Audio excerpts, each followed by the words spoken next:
Hello दोस्तों, कल की क्लास को अभी कंटिन्यू करते हुए आज हम पढ़ेंगे ट्यूबरक्लोसिस, जिसको आम बोलचाल में टीबी बोला जाता है। तो इसका जो है पॉजिटिव ऑर्गेनिज्म मतलब कौन सा ऑर्गेनिज्म है जो रेस्पॉन्सिबल है ट्यूबरक्लोसिस करने के लिए, तो वो है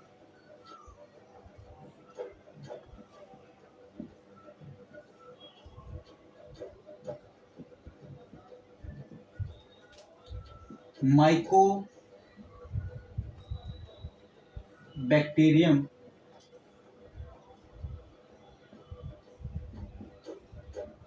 ट्यूबरक्लोसिस। ठीक है, माइकोबैक्टीरियम ट्यूबरक्लोसिस। ट्यूबरक्लोसिस आम भाषा में जिसको टीबी कहते हैं, जिसका पॉजिटिव ऑर्गेनिज्म है वो माइकोबैक्टीरियम ट्यूबरक्लोसिस है। एक बेसिक चीज कम्युनिटी के पोर्शन से देखी जाए तो वो क्या है कि वर्ल्ड का 1/5 ट्यूबरक्लोसिस पेशेंट जो है, वर्ल्ड का ट्यूबरक्लोसिस पेशेंट जो है 1/5 मीन्स 20% जो है वो इंडिया में है। पूरा वर्ल्ड एक तरफ, उसका 5वां हिस्सा मीन्स 20% जो है वो हमारे इंडिया में है। तो इंडिया के लिए ट्यूबरक्लोसिस एक बहुत बड़ी प्रॉब्लम है, जिसको ख़त्म करने के लिए बहुत सारे programme time to time change किए जाते हैं, रिवाइज किए जाते हैं। उसमें कुछ चेंजेस ऐसे किए जाते हैं कि जो अब तक हम अचीव नहीं कर पाए उसको कैसे हम अचीव कर सकें। मोस्टली क्या है कि इसके लिए बहुत सारे प्रोग्राम चलाए जाते हैं, नेशनल ट्यूबरक्लोसिस कंट्रोल प्रोग्राम। ठीक है, तो इसके बारे में हम बात करते हुए एक छोटी सी बात ये जान लेते हैं पहले इसकी बेसिक, कि इसका जो पॉजिटिव ऑर्गेनिज्म है वो माइकोबैक्टीरियम ट्यूबरक्लोसिस है। और इसका जो इंक्यूबेशन पीरियड है, इंक्यूबेशन पीरियड क्या होता है? इंक्यूबेशन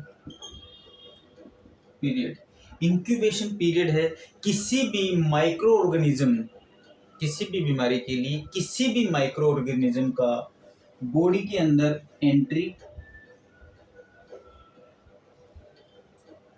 एंट्री से लेके उसके फर्स्ट साइन एंड सिम्टम आने तक का जो टाइम है उसको बोलते हैं इंक्यूबेशन पीरियड। मींस जहां वो बॉडी के अंदर घुसा, उसके बाद में उसने अपना मल्टीप्लिकेशन किया, मल्टीप्लिकेशन करने के बाद में उसने जैसे ही साइन सिम्टम अपनी बॉडी में लाने स्टार्ट किए, जैसे फीवर हुआ, कफिंग हुआ, इस तरीके के सिम्टम्स प्राइमरी आने लगते हैं,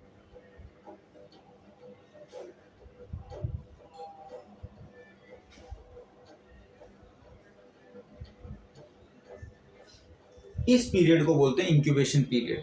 इसका जो इंक्यूबेशन पीरियड है वो कुछ महीने भी हो सकता है। ठीक है, तो वैसे अगर बेसिक बात की जाए तो इसका 2 मंथ से फ्यू ईयर्स तक हो सकता है। ठीक है, या फिर 2 मंथ तक,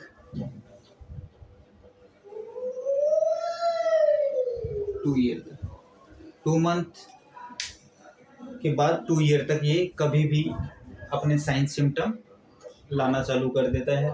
इसके बाद में एक क्वेश्चन आता है कि ये किस तरीके का बैक्टीरिया है। ये जो बैक्टीरिया है ये एसिड फास्ट बैक्टीरिया है। एसिड फास्ट बैक्टीरिया हम यहाँ पे सुनने को मिला है, लेकिन जब हम इसकी डायग्नोसिस में जाएंगे तो बहुत सी बार हॉस्पिटल्स में AFB टेस्ट करवाया जाता है। इसमें स्पूटम AFB भी हो सकता है। ट्यूबरक्लोसिस है वो सिर्फ चेस्ट में नहीं होता, ट्यूबरक्लोसिस बॉडी के किसी भी ऑर्गन में हो सकता है। एंट्रिक ट्यूबरक्लोसिस भी हो सकता है, बोन में भी हो सकता है, स्किन में भी हो सकता है। तो वहाँ के सिक्रेशंस लिए जाते हैं और उसको AFB टेस्ट के लिए भेजा जाता है। AFB टेस्ट के लिए भेजेंगे, उसमें अगर एसिड फास्ट बैक्टीरिया है तो डाउट होता है कि ये कहीं ट्यूबरक्लोसिस तो नहीं है उस ऑर्गन का, उस पर्टिकुलर जगह का जहाँ से वो सिक्रेशन AFB जो है भेजा गया है। तो वो है एसिड फास्ट बैक्टीरिया।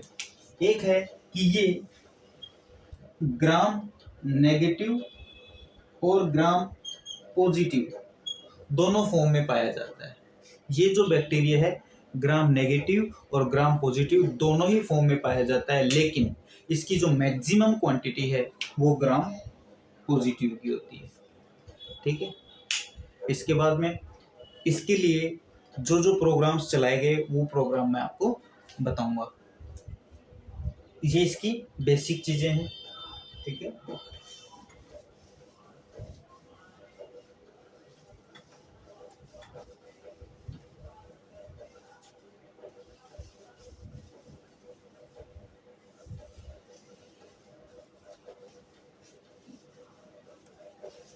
हम यहाँ पे पढ़ेंगे पल्मोनरी ट्यूबरकुलोसिस।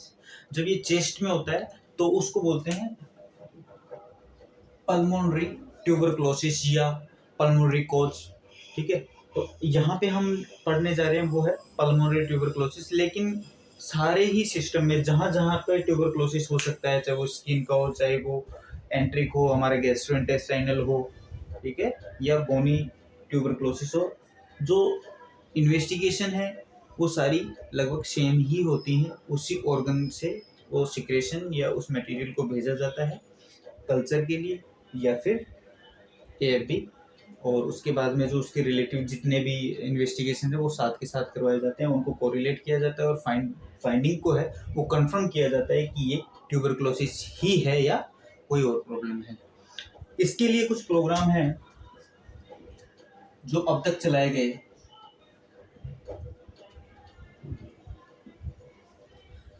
इस ट्यूबरकुलोसिस जो हमारे लिए, हमारे देश के लिए सबसे बड़ी प्रॉब्लम रही है, वो 20% जो ऑल ओवर वर्ल्ड की पॉपुलेशन जो ट्यूबरकुलोसिस से ग्रसित है, ट्यूबरकुलोसिस जिनको है उसका 20% जो है वो हमारे इंडिया में है। इसके लिए सबसे पहले एक प्रोग्राम चलाया गया था NTP 1962 में, नेशनल ट्यूबरकुलोसिस प्रोग्राम।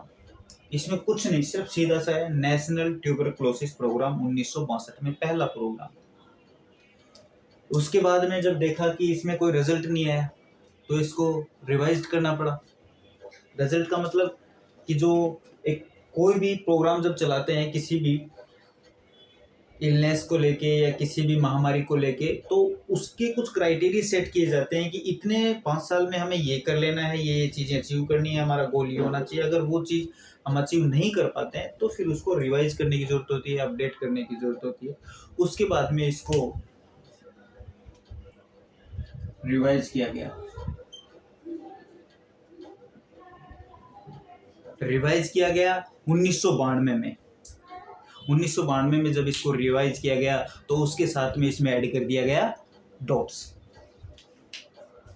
1992 में प्रोग्राम रिवाइज होता है 92 और जिसमें 1993 में 1993 में इसके साथ जोड़ दिया जाता है डॉट्स। डॉट्स क्या होता है? Direct observe treatment short course. Dots का नाम तो हमने सबने ही सुना है, direct observe treatment short course. ये डायरेक्टली जो भी हमारे पीएचसी या भी जो भी हेल्थ केयर सेंटर होते हैं वहाँ से ये मेडिसिन प्रॉपरली मिलती रहती हैं और पेशेंट को डायरेक्टली हम डील कर रहे होते हैं। जो भी हेल्थ केयर प्रोवाइडर हैं वो उनको डायरेक्टली डील करते हैं और वो ट्रीटमेंट उनको मिलते रहता है। जो भी 6 to 12 मंथ इनको ट्यूबरकुलोसिस की दवाइयाँ मिलेंगी वो सारी वहाँ से डायरेक्टली मिलेंगी। ठीक है, इसको बोलते हैं direct observe treatment short course.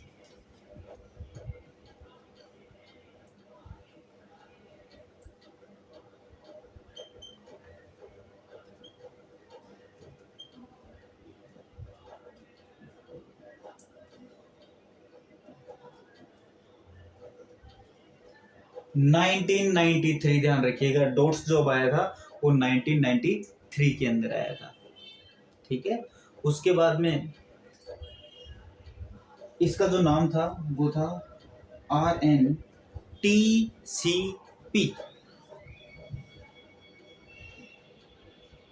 1997 1997 में इसका नाम रखा गया revised national tuberculosis control programme. Revised national tuberculosis programme, revised national tuberculosis control programme. इसके बाद में ये 1997 के अंदर, और उसके बाद में 2020 में इसका नाम बदल दिया गया। 2020 में अब इसका नाम जो है वो बदल दिया जाता है, ठीक है, और नाम रखा जाता है national tuberculosis control elimination programme. Sorry, इसका जो नाम रखा जाता है वो NTEP।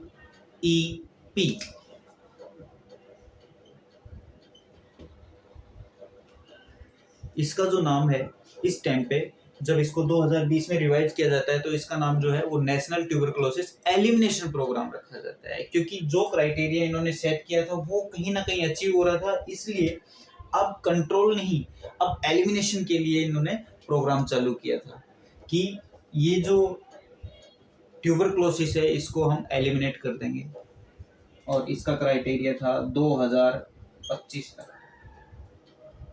इस नेशनल ट्यूबरकुलोसिस एलिमिनेशन प्रोग्राम का जो मेन मोटो था वो यही था कि 2020 तक हम ट्यूबरकुलोसिस को बिल्कुल एलिमिनेट कर देंगे हमारे इंडिया से। और इसी के साथ नेशनल ट्यूबरकुलोसिस एलिमिनेशन प्रोग्राम के साथ साथ इस प्रोग्राम में कुछ इन्वेस्टिगेशन जो है वो ऐड कर दी गई, अपडेट कर दी गई, जिसमें नेट स्पुटम कल्चर, पहले यहाँ से स्पुटम कल्चर चल रहा था, लेकिन स्पुटम कल्चर की रिपोर्ट आने में कई बार 1 वीक या बहुत सारे वीक लग जाते थे, क्योंकि कंफर्म नहीं हो पाता था बार बार। कभी स्पुटम जो है वो प्रॉपर नहीं दे पाता था पेशेंट, किसी को स्पुटम ढंग से नहीं आता था तो कफ वगैरह दे देता था, अपने सलाइवाई को दे देता था, तो उसमें वो नेगेटिव आता था। तो ऐसे में इन्होंने क्या किया कि नेट प्रोग्राम को इन्होंने चालू किया, और सीबी नेट को, नेट और सीबी नेट।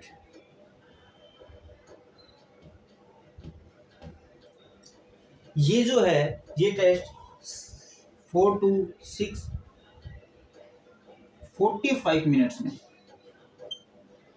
अपने रिजल्ट दे देता है।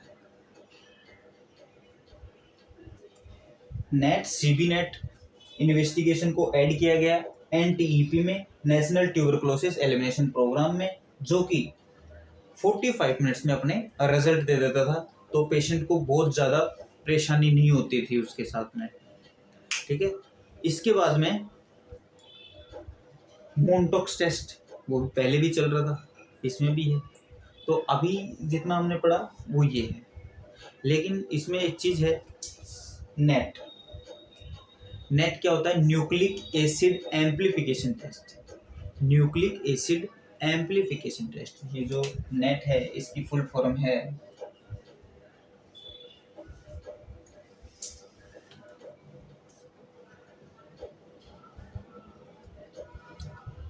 न्यूक्लिक एसिड एम्प्लीफिकेशन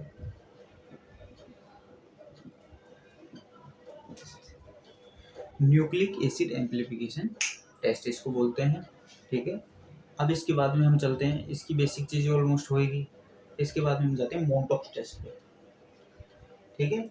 ये हो गया टेस्ट, ये बेसिक अभी जो रूटीनली चलता है वो किसी भी पेशेंट का ये सब होता है, ठीक है।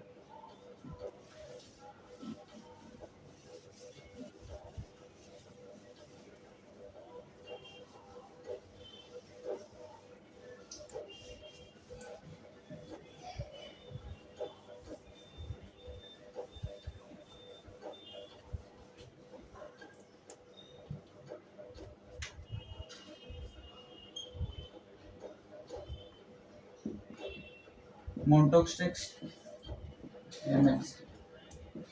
इसको MHT भी बोल देते हैं, ठीक है। ये इन शॉर्ट इस तरीके से भी लिखा मिल सकता है, ऐसे मिल सकता है, जबकि इसका पूरा नाम जो है वो मोनटॉक्स टेस्ट होता है, ठीक है। मोनटॉक्स टेस्ट में क्या होता है? मोनटॉक्स टेस्ट जो है वो हमारी स्किन पे लगाया जाता है, एक इंजेक्शन जो है PPD, ट्यूबरकुलोनिन इंजेक्शन जो है, ट्यूबरकुलिन जो इंजेक्शन है वो हमारी स्किन पे इंट्राडर्मली लगाया जाता है और उसका स्कार बनता है, ठीक है। अगर वो स्कार 10 mm से ज़्यादा होता है तो वो परफेक्टली पॉजिटिव है। इंट्रा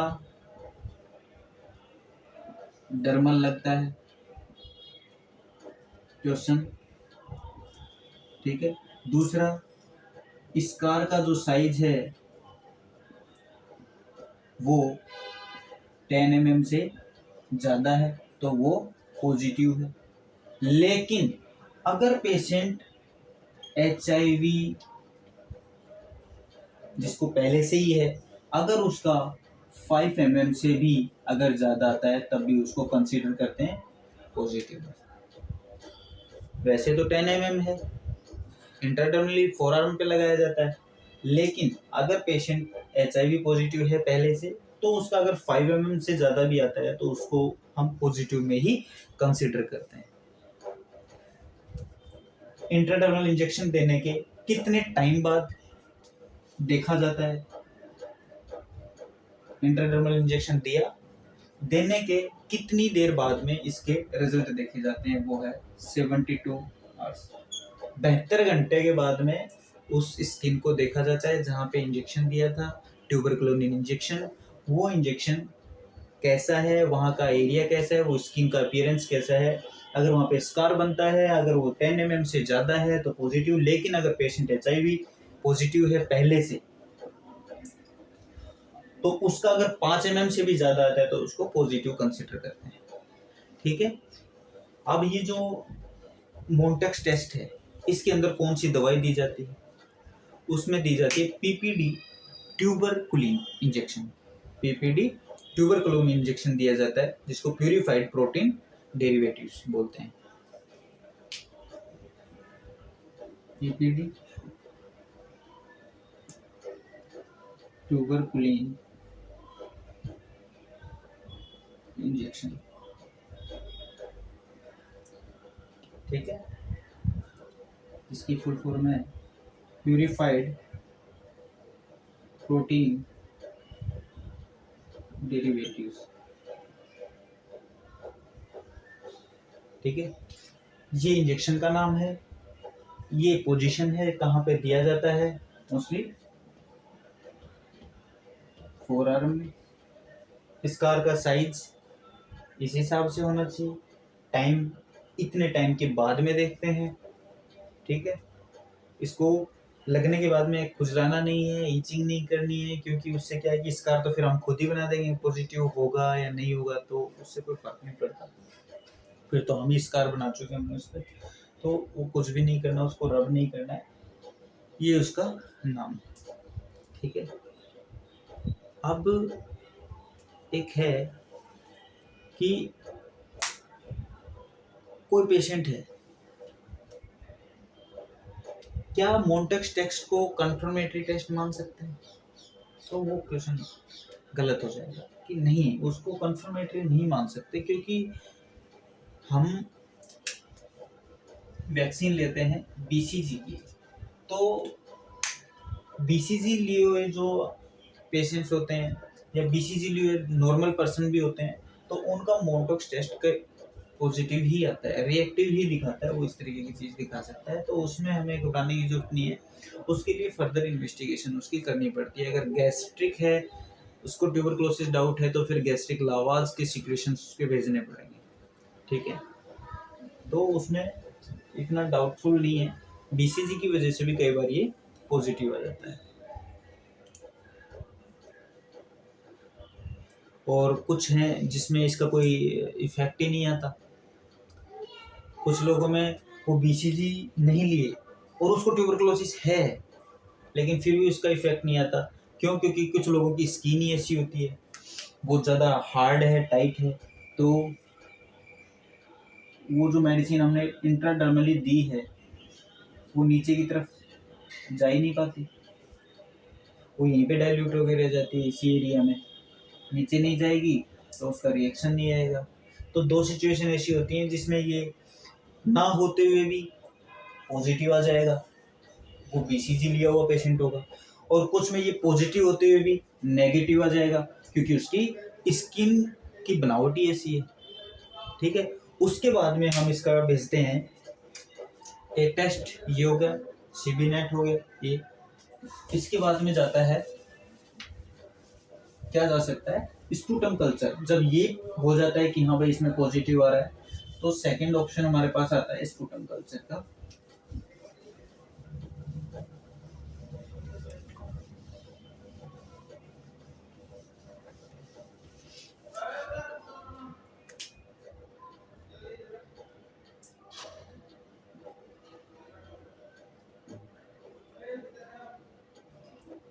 स्पूटम कल्चर जो है वो मेन कंफर्मेटरी टेस्ट होता है ट्यूबरकुलोसिस के लिए।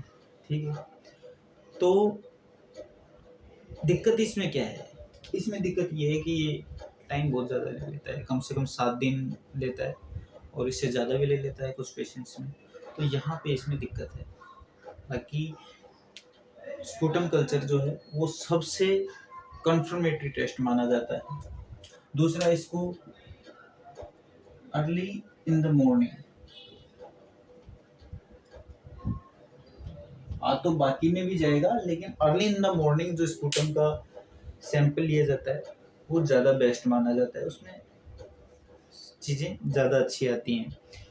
इसके बाद में इसमें भी हमें रिजल्ट मिल जाते हैं, लेकिन कंफर्मेटरी हो जाता है कि भाई इसका ये है। अब हमें ये देखना है कि कितनी एडवांस है जो ट्यूबरकुलोसिस उस पेशेंट में है, वो कितनी एडवांस है। तो उस एडवांस स्टेज के बारे में जानने के लिए हम करते हैं सीटी स्कैन। ठीक है, सीटी स्कैन से उसका कंफर्मेशन हो जाएगा। इसके बाद में एक नाम आता है जीन एक्सपर्ट। जीन एक्सपर्ट जो है वो ऑलमोस्ट बहुत सारे ट्यूबरकुलोसिस में भेजा जाता है, लेकिन स्पूटम के लिए तो स्पूटम भेज दिया, कल्चर चला गया। लेकिन जीन एक्सपर्ट जो है वो जैसे किसी को गैस्ट्रिक ट्यूबरकुलोसिस है तो वहाँ से गैस्ट्रिक लावाज करवाएंगे, उसको ट्यूब डालेंगे, या तो इजीली वो कर देती है वोमिट वगैरह तो अच्छी बात है, नहीं तो उसमें क्या है कि एक एनजी ट्यूब डालते हैं, वहाँ से सिक्रेशन को खींचते हैं और उसको भेज देते हैं। ये जीन एक्सपर्ट। लेकिन अब इस जीन एक्सपर्ट का नाम जो है वो सीवी नेट है। जीन एक्सपर्ट का नाम अब सीवी नेट। ठीक है, और ये 1 घंटे में या 45 मिनट में अपना रिजल्ट दे देता है। सो इसको 2020 में अपडेट करके लाया गया था। 2020 के बाद से जीन एक्सपर्ट चालू हुआ था, जीन एक्सपर्ट का नाम बदल के अभी सीबी नेट कर दिया गया। ठीक है, और सीबी नेट में मैंने आपको बताया था कि इसका जो रिजल्ट है वो 45 मिनट टू 1 आवर में आ जाता है। इसलिए ये ज़्यादा अच्छा है कि एक थोड़े समय में हम इसके रिजल्ट ले लेते हैं। ठीक है, इसके बाद में हम आते हैं इसके ट्रीटमेंट पे। तो ट्रीटमेंट में इसका अभी जैसे हमने बात की डोट्स है, तो डोट्स का जो ड्यूरेशन है वो पेशेंट की कंडीशन पे होता है। ठीक है, लेकिन फिर भी अगर हम आम बात की करें तो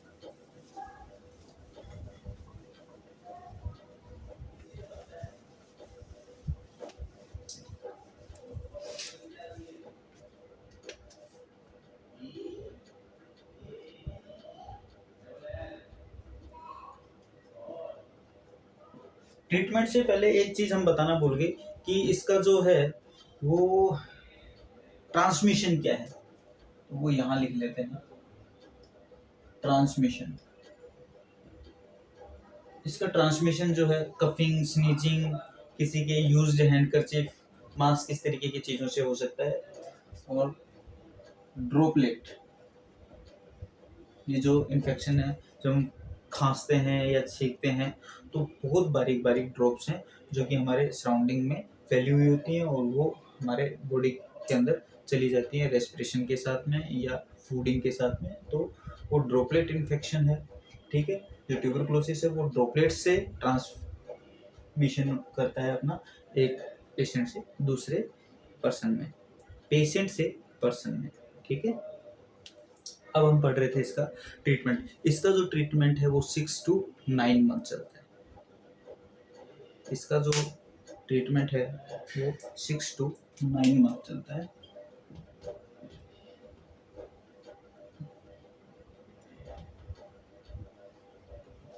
नॉर्मली जिसके साथ में कोई और प्रॉब्लम नहीं है उसको 6 to 9 मंथ चलता है, लेकिन HIV पेशेंट जो ऑलरेडी HIV पॉजिटिव हैं उनके लिए ये 12 मंथ तक चलता है। ठीक है, ये इस तरीके से है।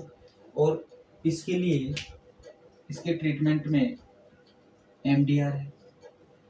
किसी को मल्टी ड्रग रेजिस्टेंस है तो उसके लिए हम start when to first line, अगर किसी भी पेशेंट को किन्हीं 2 मेडिसिन से रेजिस्टेंस है तो उसका मल्टी ड्रग रेजिस्टेंस के हिसाब से ड्रग्स चलाते हैं।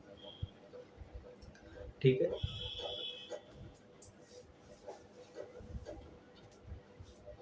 ये HIV के लिए 12 मंथ है। इसके अंदर कौन कौन सी मेडिसिन होती हैं? इसके अंदर है, एक है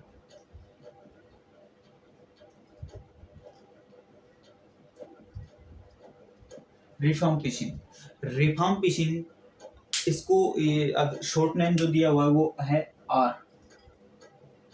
अगर हम डॉट्स को पढ़ेंगे या फिर ट्यूबरकुलोसिस के ट्रीटमेंट को पढ़ेंगे तो वो शॉर्ट नेम्स दिए हुए हैं। तो रिफाम्पिसिन का जो शॉर्ट नेम है वो R से इंडिकेट करता है। जिसके अंदर क्या प्रॉब्लम है, जितनी भी ट्यूबरकुलोसिस का ट्रीटमेंट है उसमें कुछ ना कुछ छोटी मोटी प्रॉब्लम है जिनको लेके अक्सर एग्जाम में क्वेश्चन पूछे जाते हैं। तो R जो है, वैसे तो सारी ड्रग्स लगभग हेपेटोटॉक्सिक तो है ही हैं,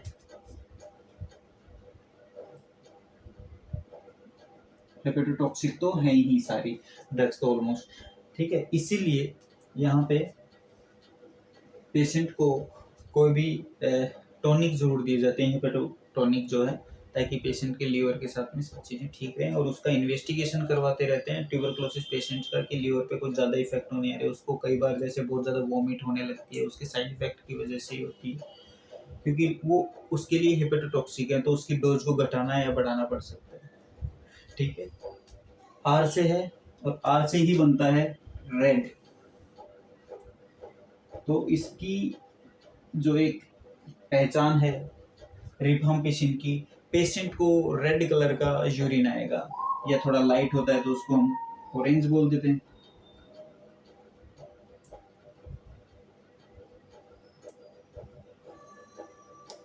ठीक है, ये रेड कलर का यूरिन जो है वो किस ड्रग की वजह से आता है? वो रिफाम्पिसिन की वजह से आता है। ठीक है, दूसरा इसका इफेक्ट है साइड में न्यूरोटॉक्सिक भी, ये थोड़ी न्यूरोटॉक्सिक भी है। अब रिफाम्पिसिन की जो है, अगर हम इसकी डोज की बात करें कि कैसे ये डोज देनी चाहिए, तो हम लोग तो जैसे कैलकुलेट नहीं करते, लेकिन इसकी जो डोजिंग है वो किस हिसाब से होती है? इसकी जो डोजिंग है वो 10 mg पर kg पर डे, 10 mg पर kg पर डे के हिसाब से होती है। किसी का भी वेट है वो पहले पता किया जाता है। कोई भी पेशेंट जो ट्यूबरकुलोसिस का है उसका वेट सबसे पहले पता किया जाता है। ये 2 चीज़ों में काम आता है। एक, ट्यूबरकुलोसिस पेशेंट का वेट कंटिन्यूसली घटते रहता है। दूसरा, उसकी जो ड्रग्स हैं वो सारी उसके वेट पे डिपेंडेंट होती हैं और वो प्रॉपर तरीके से देनी बहुत ज़रूरी होती है, क्योंकि वो साइड इफ़ेक्ट ज़्यादा रखती हैं। इसके बाद में है आइसोनायाजाइड। आइसोनायाजाइड जो है वो क्या करता है? न्यूरोटॉक्सिक ये भी है, लेकिन आइसोनायाजाइड को ज़्यादा पेरिफेरल न्यूराइटिस करने वाला माना जाता है। इससे पेरिफेरल न्यूराइटिस, इससे इसका जो मेन साइड इफेक्ट है वो है पेरिफेरल न्यूराइटिस होता है। पेरिफ्यूरल न्यूराइटिस होता है, जिसकी वजह से इसका जो ट्रीटमेंट चलता है उसके साथ में पेशेंट्स को हमेशा विटामिन बी दिया जाता है। इसके साथ जो पेशेंट का ट्रीटमेंट चलता है आइसोनाइजाइड का, वो तो देखो अगर टीबी का ट्रीटमेंट चल रहा है तो सीधी सी बात है उसको ये सब चलेगा। और इसका जो शॉर्ट फॉर्म है वो एच, जैसे इसका शॉर्ट फॉर्म आर था, इसका आइसोनाइजाइड का एच है, जिसका मेन साइड इफेक्ट है पेरिफ्यूरल न्यूराइटिस। और पेरिफ्यूरल न्यूराइटिस है, इसकी वजह से हमेशा पेशेंट को विटामिन B6 साथ में दिया जाता है, क्योंकि विटामिन B6 जो है पेरिफेरल न्यूराइटिस को प्रिवेंट करता है। ठीक है, लेकिन एक बार क्वेश्चन आया था एम्स, कंबाइंड एम्स के एग्जाम में 19 में, वो इसका नाम दिया था विटामिन B6 को, का नाम क्या है? तो वो जो नाम है वो है पायरिडोक्सिन। पायरिडोक्सिन विटामिन B6 होता है। ठीक है, ये हो गई हमारी मेन अच्छी बात। अब इसका जो है डोज क्या होगा? इसका है 5 mg पर kg पर डे। ठीक है, ये भी वेट डिपेंडेंट है, वेट आना जरूरी है। ठीक है, इसके बाद में अगली जो ड्रग है वो है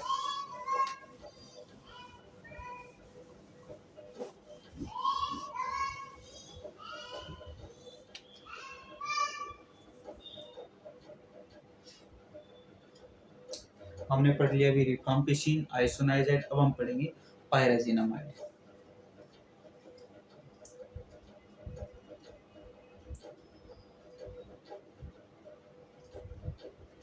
पायराजिनामाइड, पायराजिनामाइड का जो शॉर्ट फॉर्म है वो है जेड से। ठीक है, इसके अंदर क्या होता है? अर्थेल्जिया, जॉइंट पेन, अर्थेल्जिया की शिकायत ज़्यादा करता है। इसके अंदर अर्थेल्जिया की शिकायत ज़्यादा करता है पेशेंट, क्योंकि ये क्या करता है, हाइपर यूरेमिक है। ये जो ड्रग है वो पेशेंट के अंदर रिएक्शन करता है हाइपर यूरेमिया। हाइपर यूरेमिया मतलब यूरिक एसिड जो है वो इसमें बढ़ता है, और यूरिक एसिड बढ़ता है तो वो हमारी बोन्स और बोन्स जॉइंट से वहाँ पे जाके एक्यूमुलेट होने लगता है, जिसकी वजह से जॉइंट पेन होता है, जिसको बोलते हैं अर्थेल्जिया।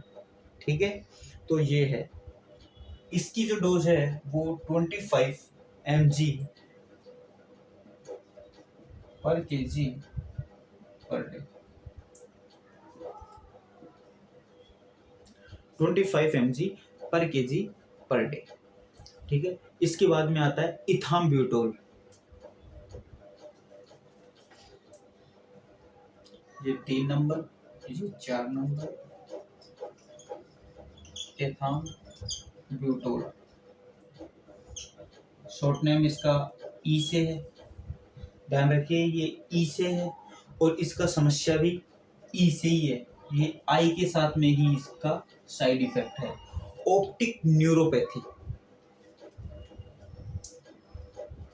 ये करता है ऑप्टिक न्यूरोपैथी। ऑप्टिक न्यूरोपैथी मतलब आंख के साथ में इसकी दिक्कत होती है। पेशेंट बहुत सी बार ब्लर दिखने जैसी कंप्लेन करता है कि मुझे ब्लर दिखाई देता है या दिखने में समस्या हो रही है, तो ये है neuropathy B6। Rifampicin neurotoxic B6, क्योंकि B6 जो है वो न्यूरो के लिए एक अच्छे एजेंट के लिए काम की तरह काम करता है, ताकि वो न्यूरोपैथी को प्रिवेंट कर सके। ठीक है, इसके बाद में आता है, हाँ, इसकी जो डोज है वो है 15 से 20 mg पर kg पर डे। इसकी जो डोज है 15 से 20 mg पर kg पर डे है। इसके बाद में स्ट्रेप्टोमाइसिन, क्वेश्चन इसमें से पूछा जाता है क्योंकि ऑप्टिक न्यूरोपैथी करता है, इसका क्वेश्चन भी जरूर आता है। एक है क्वेश्चन रिफाम्पिसिन का, यहाँ पे लिख के छोड़ देता हूँ, 1 नंबर रिफाम्पिसिन। रिफाम्पिसिन का क्वेश्चन भी जरूर आता है। इसका क्वेश्चन किस तरीके से आ रहा होता है, यूरिन के कलर से। इसका क्वेश्चन आता है यूरिन के कलर से, जिसमें यूरिन का कलर है या तो ऑरेंज क्वेश्चन आ सकता है या फिर रेड से आ सकता है। ठीक है, इसका ये तो साइन है। दूसरा इसका साइड इफेक्ट है वो हेपेटोटॉक्सिक है। ठीक है, पहली ड्रग ये थी। उसके बाद में इसकी जो डोज थी वो 10 mg पर kg पर डे था। उसके बाद में आइसोनाइजाइड जो है वो पेरिफ्यूरल न्यूराइटिस करता है। ये क्वेश्चन पक्का आता है, जिसके लिए इसमें पेशेंट को दिया जाता है विटामिन B6। B6 का दूसरा नाम है पायरिडोक्सिन। ये चीज हमेशा याद रखना। क्वेश्चन आए हैं वो ही मैं बता रहा हूँ।